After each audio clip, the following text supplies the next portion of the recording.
Flexspaces IT Parks and Flexspaces Growth.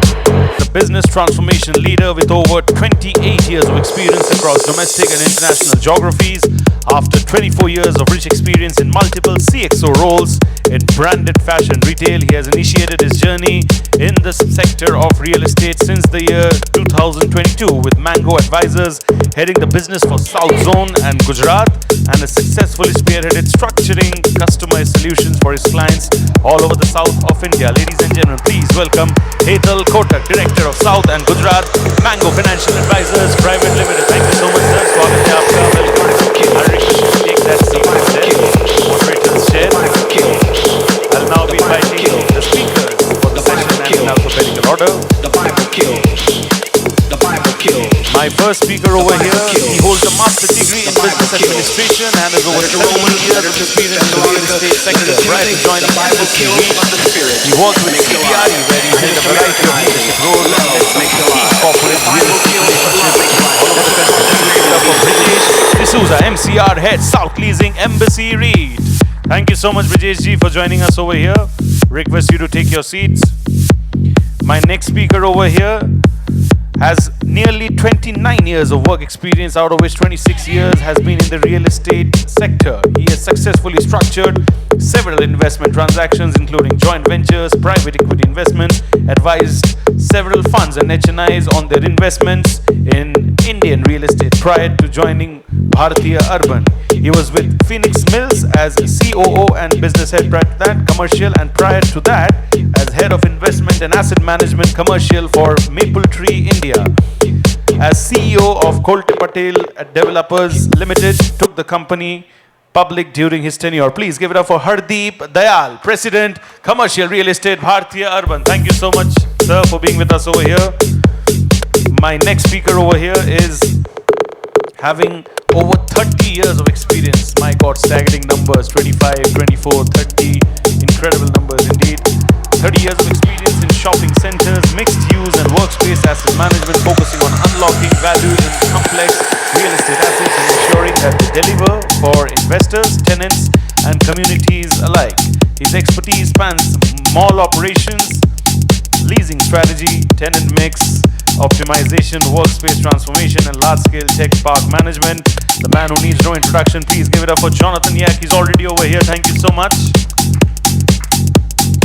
My next speaker over here leads the multidisciplinary award-winning architecture firm based in Bangalore that is steeped in values of design, quality, integrated commitment and ethics. Please give it up for the one and only Naresh V. Narasimhan sir, Managing Partner, Venkataramanan Associates. Thank you so much. My next speaker is a seasoned real estate professional with over 2 decades of leadership experience across commercial, office, co-working, retail, industrial and residential real estate domains. He drives enterprise growth, strategic partnerships. This is the, I would say the mantra of greats. They don't like to hear too much about themselves because they let their work do the talking. Please give it up for Roshan, Alva, sir, Senior National Director, Office Space Solutions Limited. I can keep talking on and on about all the achievements that you have had, but then I think we'll let you all take over the panel. Request you all to please quickly start the timer for the reference of our speaker. This is going to be a 40-minute session. Thank you, and over to you. Hi, good afternoon, everybody. A warm welcome to you guys. I was told it's going to be easy. Sapna told me at the last minute that please join in and moderate it. It will be an easy thing, but we have done some hard work also. So that's where it is. Let me start by setting the context. Growth of commercial real estate in southern India and the opportunity. So, southern India is not, it's one of the largest markets for us in terms of largest engineering and capability ecosystems. It's not just a commercial real estate. Let's start with that. So some numbers for everybody. Absorption today in India is 75 million square feet. The Grade A stock is 860 million square feet, of around 17%. Now, when you look at these numbers, 45 to 50% of these numbers is only and in that, the stock bearer continues to be Bangalore.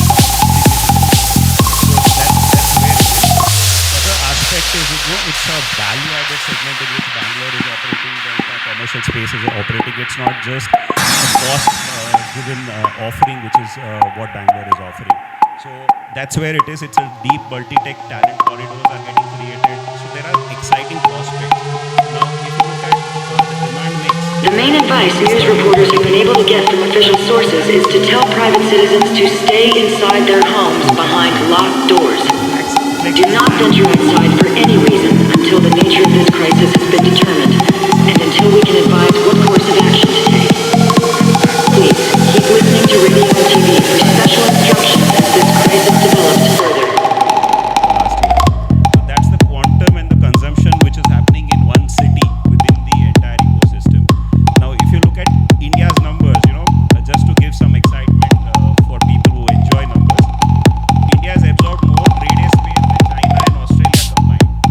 That's the scale at which India as a country is, and Bangalore itself is bigger than many other countries. So if you total countries like Singapore, Australia, these kind of countries, Bangalore itself, we continue to grow and thrive in this ecosystem. So that's where it is.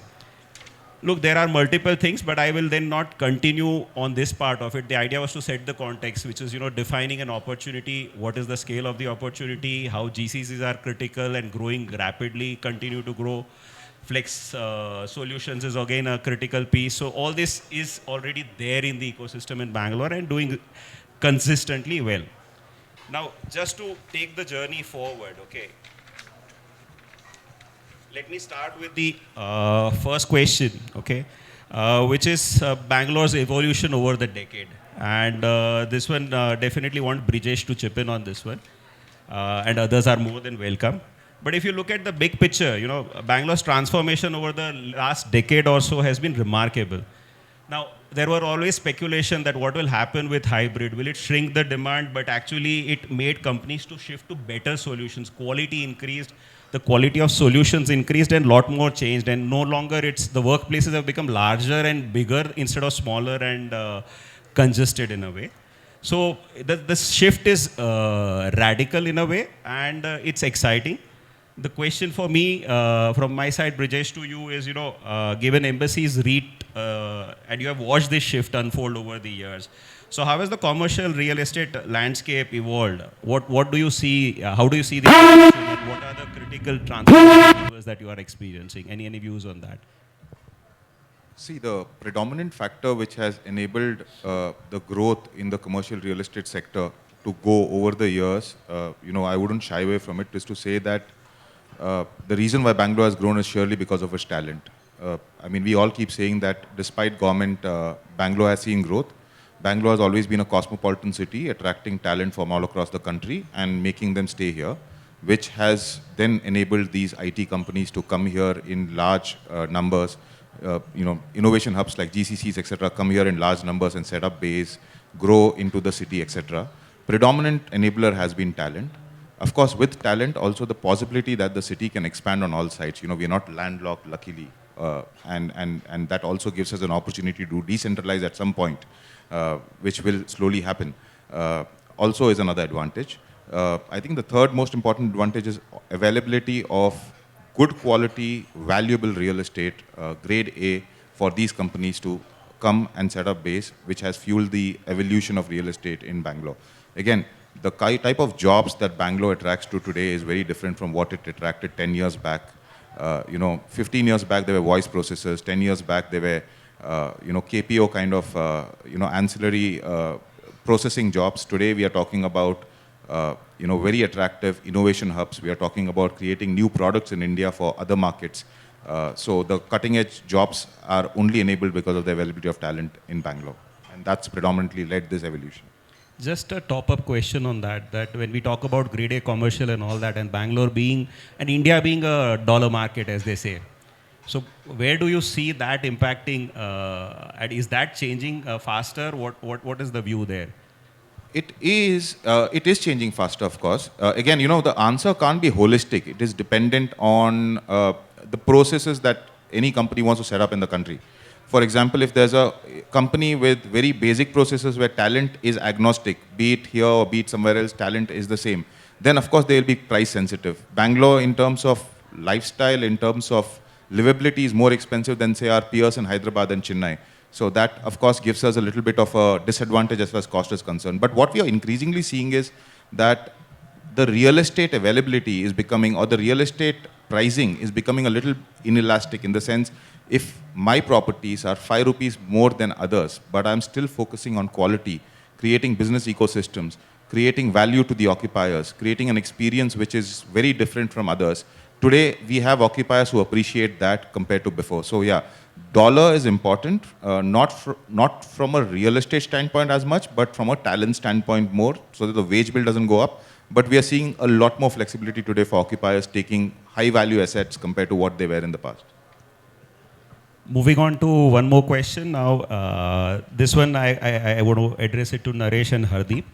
So it's on the infrastructure and developer responsibility area. You know, the most favorite topic of most people, which is you grow in spite of infrastructure, is what Brijesh was saying a few minutes back. So what are your thoughts there? You know, in terms of master planning, if you look at the opportunity, where are the gaps? What is the opportunity? What should one do? And is there a role of the developer in that? How does the developer chip in the entire process? Is there a value add or some co-participation also in that process? So, infrastructure is the most talked about topic in this city, or the lack of it, rather. So, developer's role, and I leave the city level role to Naresh because he's more well versed to actually comment on that. The developer's role. See, if you look at all the developers who were here with the panel before us, and some of us here, within their development, developers are actually benchmarking projects to the best in the world today, and everybody wants to outdo the other. So in terms of quality, in terms of quality of construction, in terms of the spec that is used, in terms of the design that they do, the overall lighting, the airflow, the waste management, rainwater harvesting, and recycling of water, green areas, all the things that add quality to your life. Everybody is putting a lot of effort. Even the design firms, architecture, Naresh's firm, or you take any other grade A design firm, they're all incorporating this into the design. It has become hygiene. It is no longer a USP to sell because everybody wants to do it. Everybody is delivering it because the customer also needs it. So that is within their own controlled environment. Developers are trying to deliver the best possible that you can, and something that will last a lifetime. I mean, for me, it is easy to, I will sound like marketing, but to be honest, if you come to Bhartiya city, if some of you have seen it, it is designed for longevity with the open areas and all. And anybody who has a large tract of land wants to develop an ecosystem which makes it a pleasure to be, when you come home, you enjoy the infrastructure, you enjoy the environment, and this is a place where you can live, your kids can grow and all of that. So that we can do. But the moment you step outside, I think then that is where the real problem hits you. And that is, there are multitude of things. One, on the city development plan, I've not heard a single thing or anybody talk or any mention of it anywhere in any write-up, or even from the government, from the bureaucracy, or anywhere else. So I don't even know if whether it exists, and is there even a town planning, effective town planning department which is functional within the bureaucracy? I don't know. I'm not sure that it is, and it is not true for Bangalore. It's true for the rest of the country also, right? And that's the one big problem. And I think the first panel actually alluded to it, that if you have already zoned something as a yellow zone, as a resi zone, then you have should have accounted for the infrastructure, the amount of waste that is going to come out of there, the amount of water that is going to be required, the amount of sewage treatment plants that are going to be required, the traffic movement and all of that, right? So all of that would have been taken into account, or is it just a color yellow that you have painted on a piece of paper? I don't know. But if that has been done, then why do developers have to reapply and re-sanction for that zone? So, I mean, that's my take, but I'll let Naresh comment. I think he's more equipped to do that. Okay. First of all, thank you for inviting me to be part of the panel. And I'm glad to see a lot of black hair in the audience. I think I'm part of the Gen. And somebody asked me the other day, what Gen are you? Everybody now takes Gen Z and Gen Y. I said, I'm also Gen A, but the A is for ancient. So, not alpha. No, I don't know what else to say. But then and literally, to give you all a few examples, I have seen the city. I got some funny news last week. The first apartment I ever made was sold at 325 rupees a square foot 50 years ago. Okay? And somebody who bought it, so there are two good parts. The guy who bought it just now bought it for 26,000 rupees a square foot. The same apartment. And I built it 40 years ago.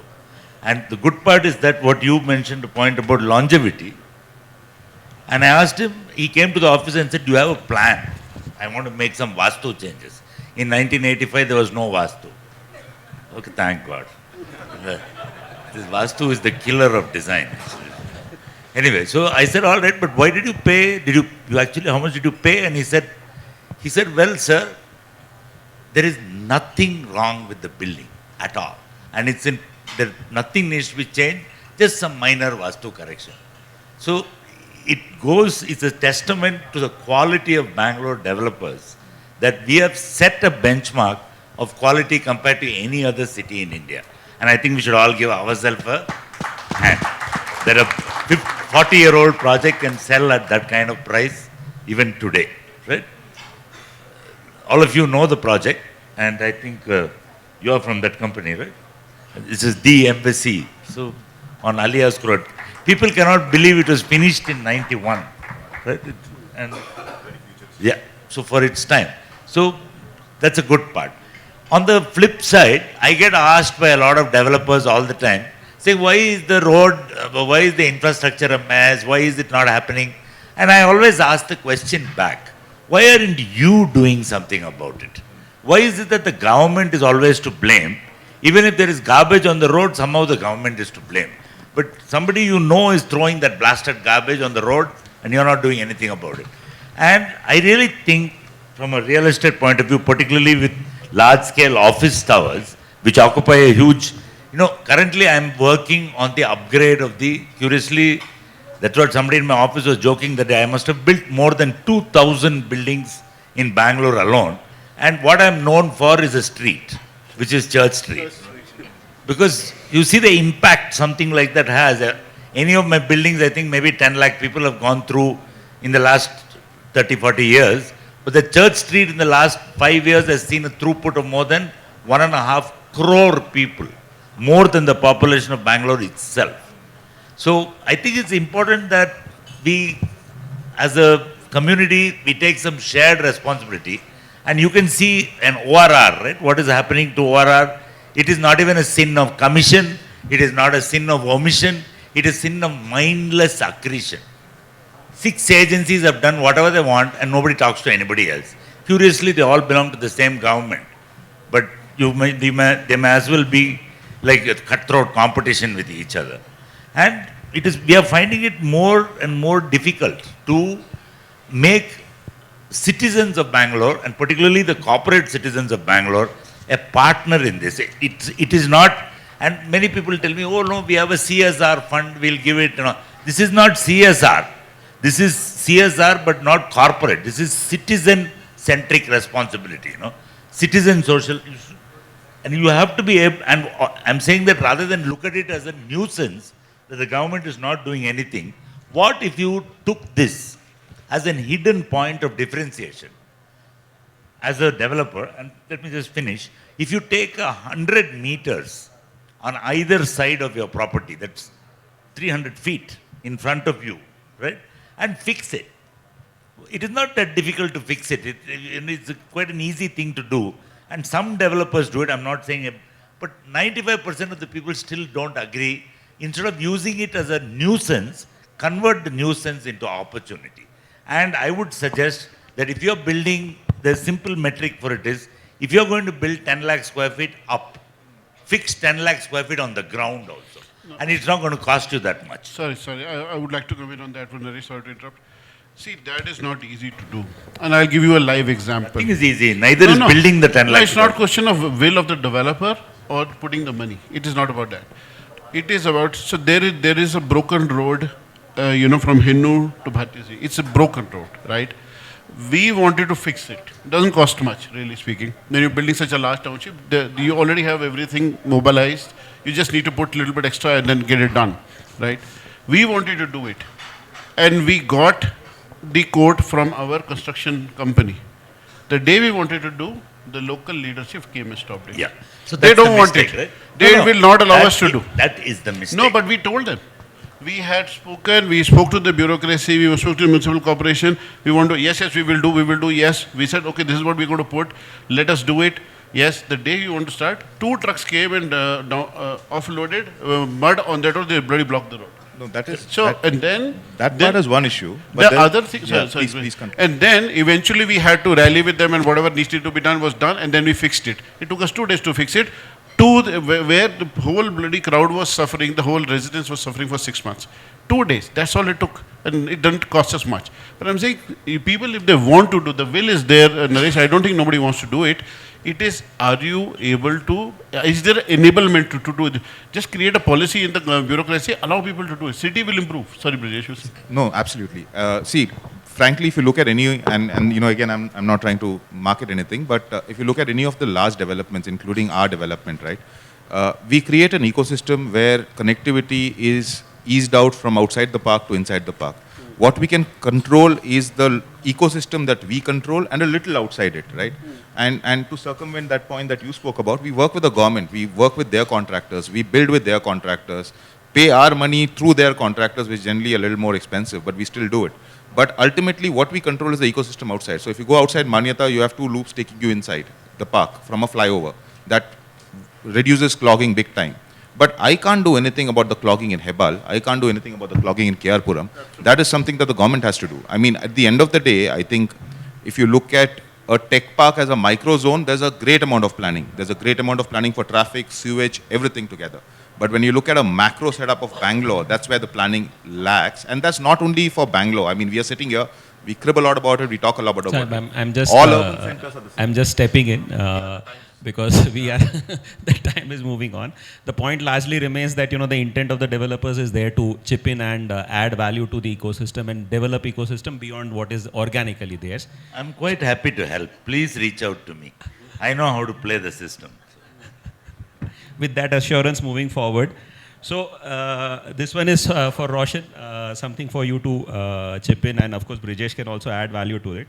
But if you look at why the critical piece is, Bangalore is consistently winning APAC in terms of expansions and the manner in which the mandates for commercial assets is coming. It's exciting. But even with rising costs, somehow Bangalore still looks attractive. That's what it is. So just a question for you that, why is it a preferred option for Fortune 500 firms? How are global players looking at it, and what is the manner in which it is still ticking all the right notes in a way? So good evening, everyone. I think clearly from the last 3 sessions, infrastructure needs a different session altogether. I think we need more time for that. No, we'll ask for a day for it. Yeah, I was a part of last 3 sessions, and this one's taken the cake all the way. So yeah, about this question here, I think I would like to step back a little bit. Everybody is from Bangalore, people know the story. I think engineering and tech talent in Bangalore dates back to about 1960s when those large PSUs set up like DRDOs and research agencies like HAL set up here for aviation. From there it started, and then Texas Instruments saw the whole game, the availability of talent in the 90s when market opened up. Texas Instruments came into India. There's humorous quotes, some humorous quotes in the internet if you see. They say, the satellite dishes were carried in on bullock carts. So this was the quote that came in the internet when I was searching this one. And then from there on, we've all seen the journey. We are today about 213 million square feet in Bangalore. I think our vacancies are in the 14, 15 or 20% bracket. So that shows the amount of IT, the growth of IT industry, the amount of talent that is there already in Bangalore. So for a global CXO, I mean, if he's consistent, I mean, when he's looking at Bangalore or any other city, when he makes a market plan or a city plan, The three main questions that he has to answer is whether talent is available, whether there is infrastructure, and there is political stability. I think from a talent point of view, Bangalore takes the cake. You find deep tech talent in every field for that matter, be it cybersecurity, AI, ML, any of the fields that you look at. When it comes to infrastructure, I think we've spoken enough about the infrastructure outside. From a building perspective, I think our developers are doing a great job. Our buildings can match standards of any buildings across the globe. We provide large floor plates, N+1 redundancies, AI, ML, sensor-based occupancy system, saving of energy, and everything is inclined towards sustainability and ESG factors. So I think from the building perspective, that is sorted as well. And also Bangalore provides, service providers like ourselves, AWFIS and my friends in the room. We come in, we bridge the gap between the built environment and the occupancy. We bring in the required capital. To build an office, it takes about 40, 50 vendors. That's the expertise we bring in. We work as a one-stop shop for the client. They don't have to worry about doing fit-outs, maintaining fit-outs. We take care of that. So I think that's some amount of ease of doing business here in Bangalore. And finally, I think the political piece, I don't want to bring too much action into it, but then I think recently we had some announcements about, GCC policy and, about 150 crores going into the tunnel building and all of that. So I think, those show intent.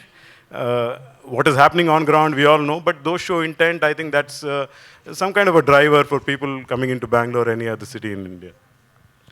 Cool.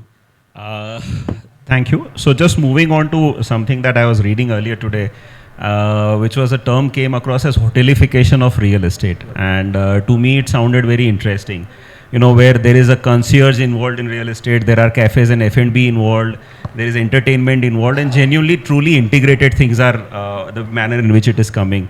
So the point now is for Jonathan and of course Naresh, which is mixed-use development and the manner in which we are seeing. So mixed use doesn't seem to be a trend, it's actually a reality, and it's a consistent reality. And it is helping in a way to reduce some of the infra pressures maybe that we are talking about. So the question is, with the decades, Jonathan, the decades of experience in malls and others that we were just talking about prior to the session, and in workspaces and mixed-use developments, how do you see this entire space managing complexity of change in these ecosystems? That's the point. Firstly, thank you for including me in this panel. Such fantastic panelists. You could have a conference just with the five of us, I guess, and the moderator.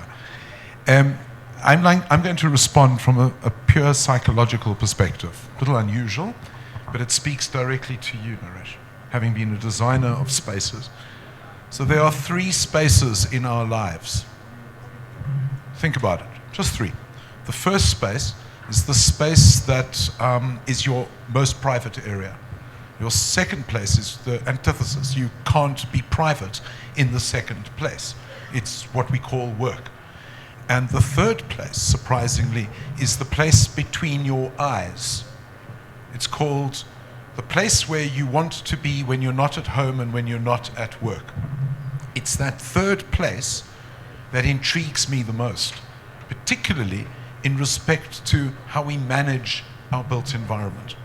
And what we're finding is that, yes, there's definitely a need and an opportunity here in Bangalore and elsewhere in India for mixed-use properties.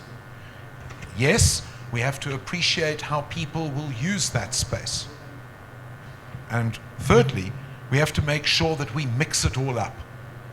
Now, I'm not afraid of mixing up retail and offices and hotels, and I'm an unashamed service-orientated sort of person, which means that, to your point, the hotelarization of space and the way that we manage it, well, if you think about it, India's national sport isn't cricket, it's real estate. And we play the game exceptionally well here, particularly in Bangalore.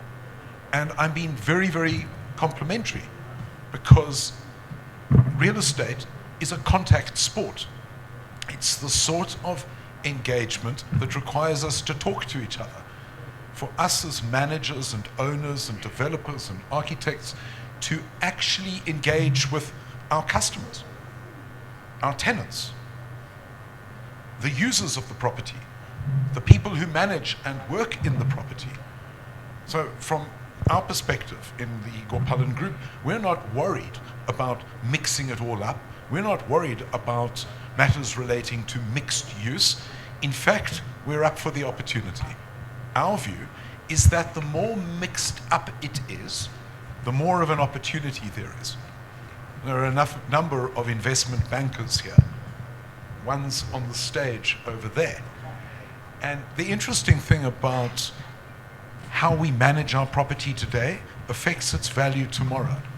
We all know that real estate, retail real estate particularly, offers the highest rate of return for a very simple reason.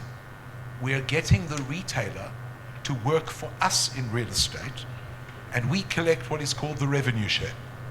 Well, would it surprise you to know that on the outer ring road and all the confusion that's there, we're building out 7 or 8 million square feet over the next few years.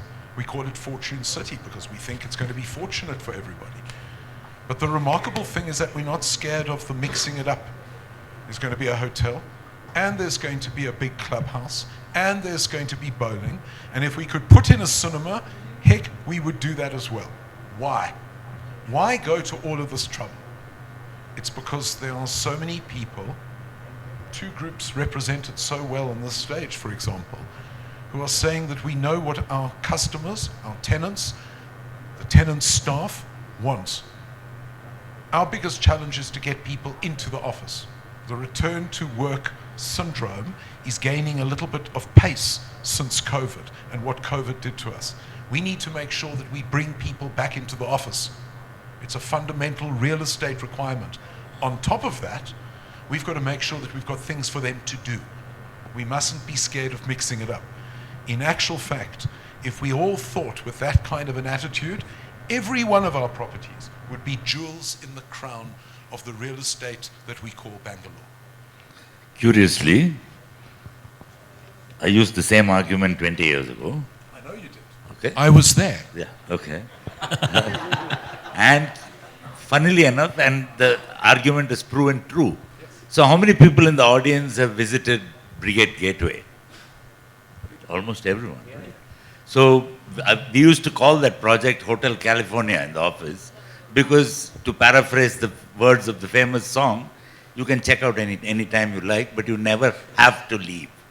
Because you can be born there, there's a hospital, you can go to school there, you can live there, you can shop there, and if you are unlucky or lucky enough to work for Amazon, you can work there.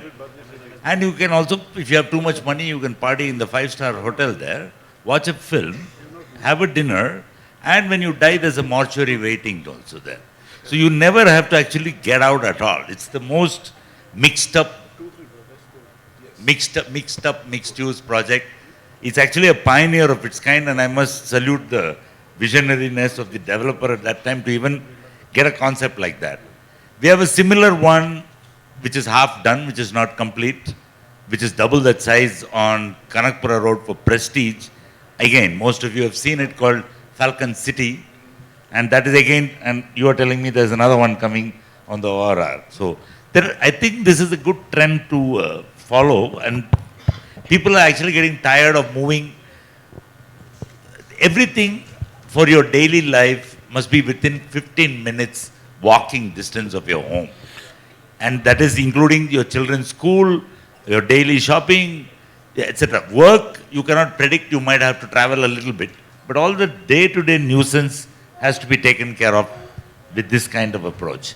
Right? And what will happen now is that if you notice, even say, to go back to Brigade Gateway, the property value actually keeps on appreciating more and more as the years go by. If you look at it now, it's very difficult to believe that it's almost 17, 18 years old now, since it opened.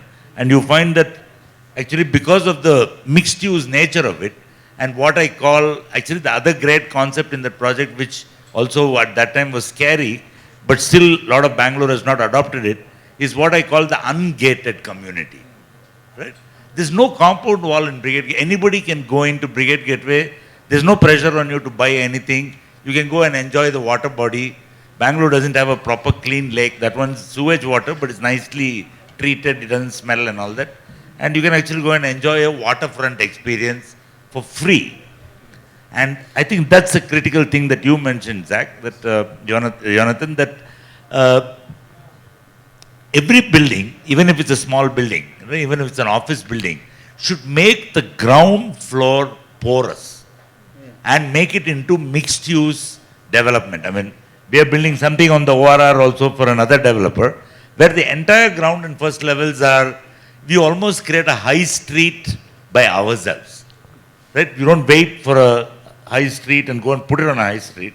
You make the high street yourself. And you find that if you take, anyway, corporates don't want to occupy the ground floor. Offices, people don't like the ground floor, but retailers want it. So if you adjust the access so that one doesn't clash into the other, and the office has a separate access point which is not cluttered with random shoppers, something like that can operate. And the other point that you made, that you can't have a 9 to 5 building, because work from home doesn't mean 9 to 5. Work from home, work from office now means work 24/7. It has to be open all the time. It has to work on a 24/7, 365. And how do you build systems and processes and entertainment and dining and goody stuff all into that, which comes to the final point which I'm trying to make, is that earlier builders used to build stuff and walk away. Today, if you want to be a builder, if you want to do a building, you'll never leave. You can never let go of that project in your entire life. Otherwise, it will affect your own reputation. No, you're right, Naresh. But I think what you're saying, Naresh, is become hygiene now. Any project, whether it is us or RMZ or Embassy or Prestige, if you look at all the new development, whether it's office, specifically office, the retail is an integral part to create a lifestyle. Offices are no longer offices, they're experience centers. So it is now, unless you create that experience and you're ready and you have engagement to run it and be involved, like you gave the great example of Brigade Gateway. And so and I think everybody is doing it. You look at RMZ EcoWorld, you look at Embassy, or you look at Manyata, all of these, Bhartiya city for us, it's a 200-acre township now. It's got everything. You were saying 15 minutes, you don't have to walk even 5 minutes in Bhartiya city for anything. Live, play, school is there, mall is there, F&B is there, convention center, hotel, office, everything. So it's been designed on same concept. So effectively anybody, I mean, look at all the best parks in the country today, DLF Downtown, Cyber City, Satwa Knowledge City in Hyderabad, RMZ Skyview, whatever we are building here, all the parks. Every developer is trying to outdo the other, and they're creating these experiences. Offices are no longer offices. I'm saying static assets are over. All new developments have to be dynamic ecosystem. And you're Think right. like that. And then no developer is now walking away from the assets. Even if they sell it to a financial partner, the asset management remains with the developer, because that is his stamp of quality and longevity, and that this is what I stand for. And that is also your marketing tool for the next asset. So I'd like to pick up on what you esteemed gentlemen have said. And I'd like to tell you a little story. So you may have noticed that I'm from South Africa, I'm from Cape Town, and many, many years ago we suffered a small problem in our Cape Town CBD.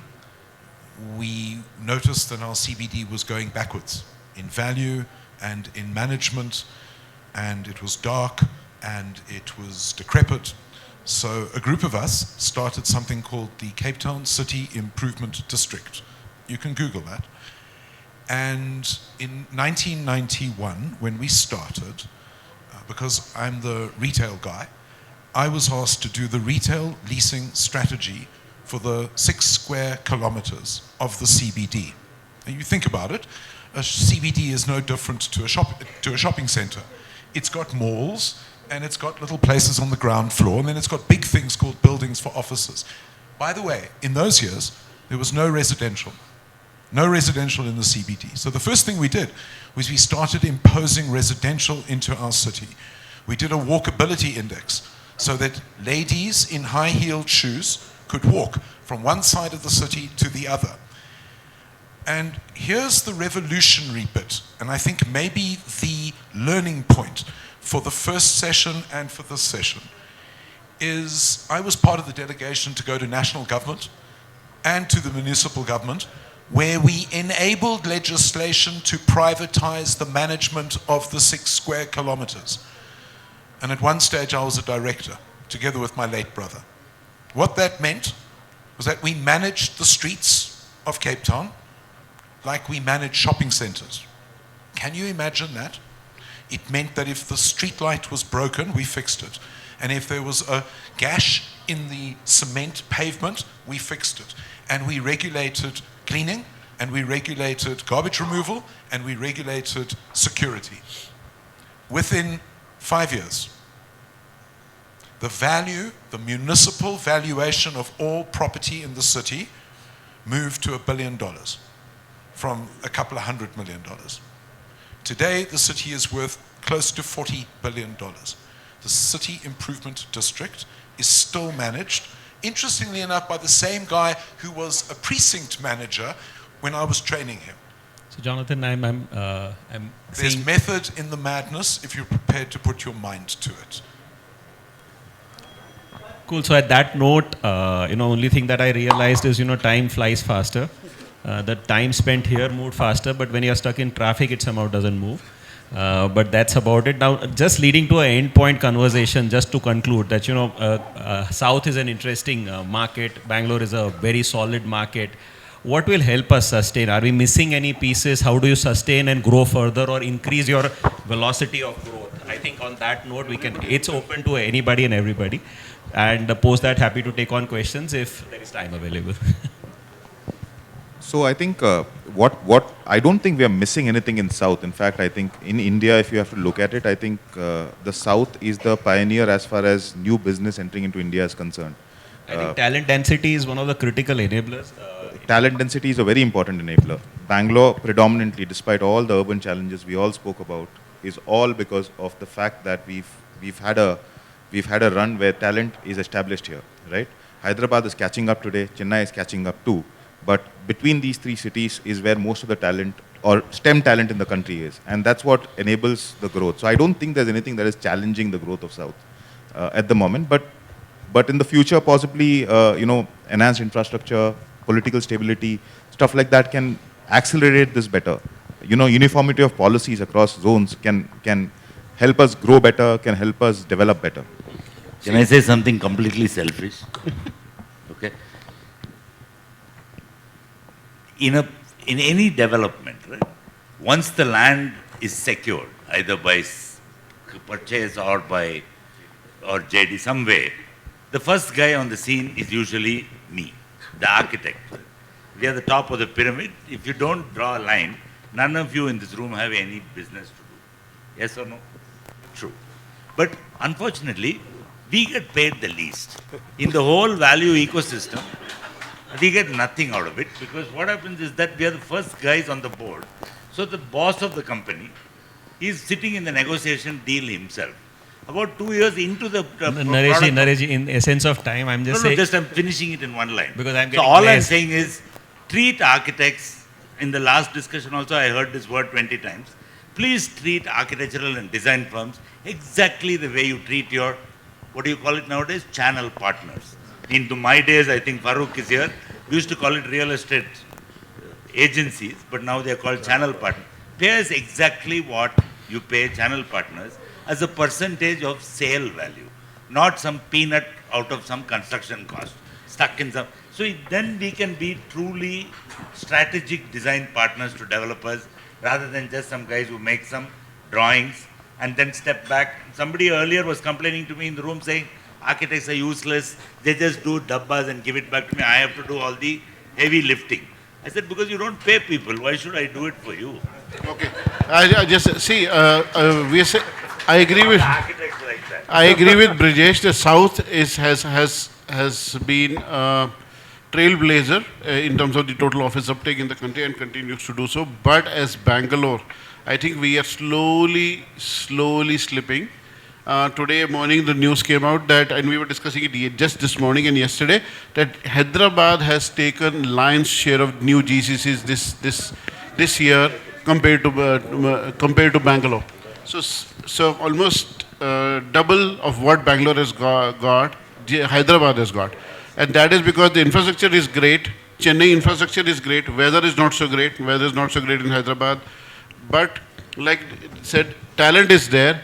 The other thing that's going to hit, which we are still not talking about because we are all, biased toward Awfis, is the industrial movement that is happening in the outskirts of Bangalore.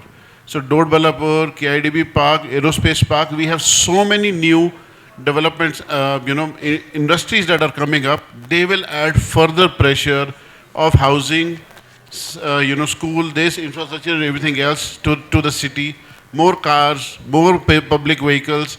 So there is a real challenge that is going to emerge over the next decade. If somebody doesn't think about it, I think Bangalore will lose its leadership position as the go-to city in the country. Okay. I guess at that note, thank you everybody for active participation, adding so much value in the conversation. But thank you so much. Thank you so much to all of you. Very, very kind of all of you. Please give them a big round of applause. I think very, very interesting insights shared from their end. I'm going to be calling up on stage Mr. Abhishek Kumar, Director Sales India and South Asia from Kotak, to please kindly come up on stage and give the token of appreciation to our esteemed speakers over here. Once again, can I have a big round of applause for all of them over here, please? Thank you so much, sir. Welcome. I request all of you to come forward over here, please. Let's have the token of appreciation.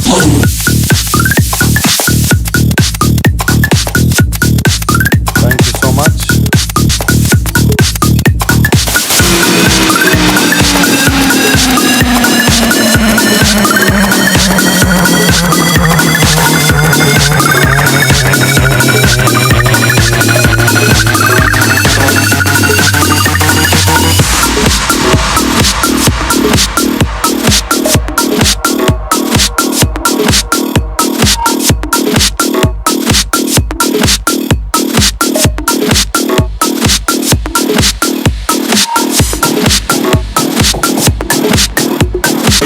And I'm pretty sure about that. I exactly see what I mentioned over here. Thank you.